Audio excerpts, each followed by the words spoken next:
Hey guys, we are back with The Big Leap by Gay Hendricks, and today we are going to continue on with our discussion about this mindset book that we're trying to extrapolate some of the more spiritual aspects of it.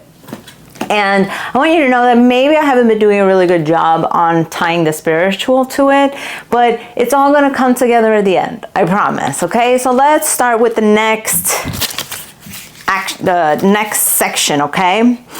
It is, I once coached a billionaire who worried constantly about losing money. In reality, he could afford to lose $1 million a day for at least 5 years and still have $1 billion left. His worry spilled over into his marriage, into the upper limit symptom we'll look at in a moment. Blame and criticism.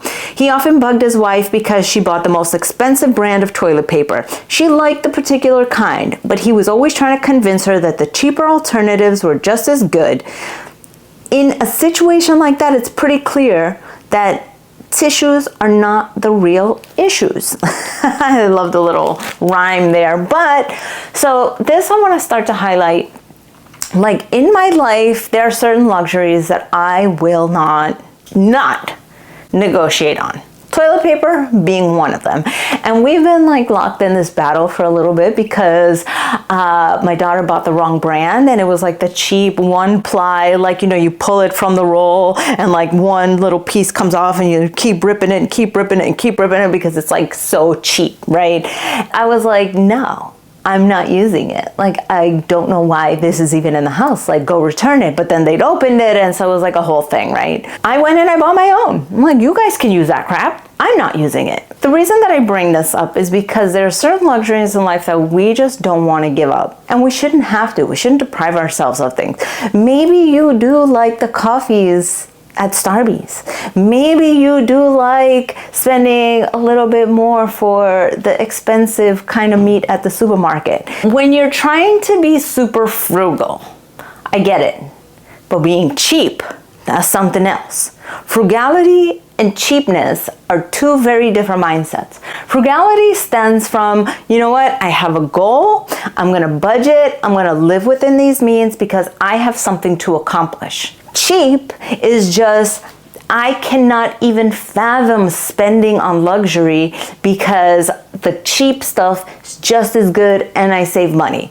There's a lot that goes on behind that. Feeling like you don't deserve the nice toilet paper. Feeling like you don't deserve the nice meats. Feeling like you don't deserve just someone to prepare your coffee for you. It doesn't even have to be Starbucks. It could be like local coffee shop or something. But feeling like, you know, oh, I could just make it at home is cheap mentality. Frugal mentality is, I am saving on coffee this month because I have $100 extra towards investments, and that's what I would like. But cheap is just, you just don't want to spend money. It's two very different mindsets, and they both have very different spiritual foundations.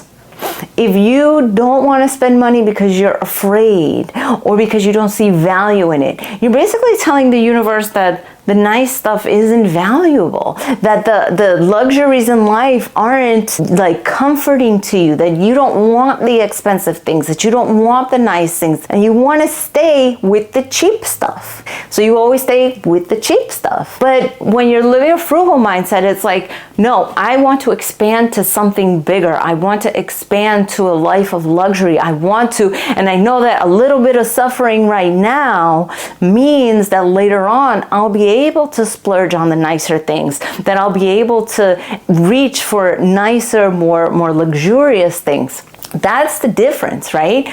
So here's an issue that a lot of people wind up happening to a lot of people, right? Is that eventually when you live a frugal mindset, switching over to, well, yes, now I have enough to be able to spend a little bit more on this item, that hurts. Then you start being cheap. You go from being frugal because you had a goal in mind to not being able to switch it off and then becoming somebody who's cheap. You have the money, but just refuse to spend it because you feel like, oh my God, like you're still locked in that fight or flight response to not having enough money. So how do you know when it's time to actually start spending more, a little bit more luxury? Well, there are many philosophies behind that, and I'm not like a money guru or anything by any means. We're here talking about the spirituality behind it. We're here talking about the mindset behind it.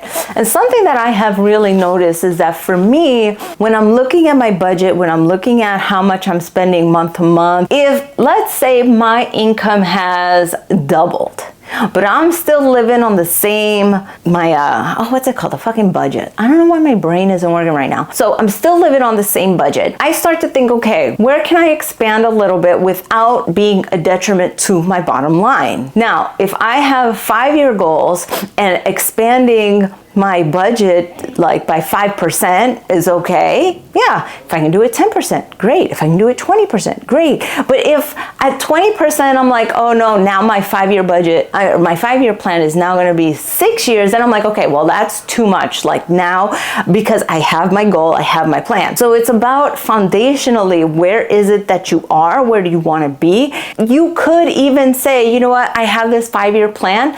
If I stay this course, if I stay where I am right now, I can actually get there in 4 years. Then you know what, that's also okay too. But when you get to 4 years, that's when you need to reevaluate. Okay, is it worth it to get the 1-ply? Is it worth it to like buy the shitty coffee? Is it worth it to like buy the shitty meats? Is it worth it to like not really show myself that I am worthy of the luxurious things? So that's when you still really have to be careful of what's behind the spending mentality. Keep on coming back to the why of it.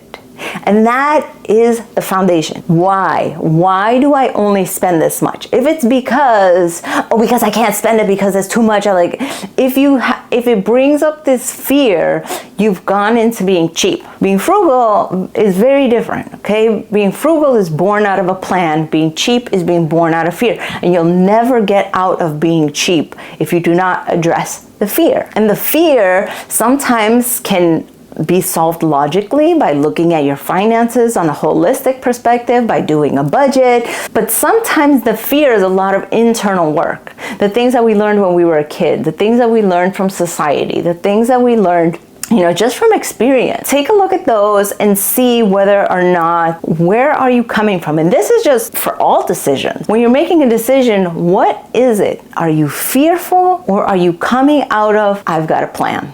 You guys, I'm going to put a link to the book, support it. I got it from the library. Get it from the library if you need to. But I'm going to put a link to it in the description. I'm also going to put a link to my book, which will show you how to journal, because prayer, journaling and meditation pretty much transformed my life on this powerful journey that I'm on. And I'm also going to put a link to my podcast. And I've been having a lot of trouble with my podcast being put onto YouTube, so I'm going to stop being as vigilant in making sure that it keeps getting pushed over here. So if you get it, you get it. But go to Spotify, check me out there. There's a link in the description. Love you guys. Bye.